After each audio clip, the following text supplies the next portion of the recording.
एक सवाल है, मुहर्रम के महीने में अकीक़ा करना कैसा है?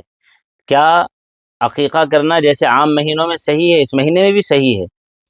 इसका जवाब असल में इस बात पे मुनहसिर है कि मुहर्रम कोई अज़मत वाला महीना है कि नहुसत वाला महीना है। चुनांचे ये बात जहन में रखने की है कि मुहर्रम इंतहाई काबिल क़दर, काबिल अज़मत और मुक़द्दस और मुतबर्रक महीना है, बाबरकत महीना है। अल्लाह की रहमतों का इस महीने में नुज़ूल होता है।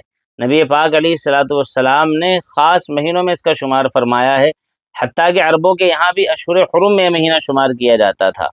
लिहाजा अकीक़ा करना बाइस सवाब है, मसनून है।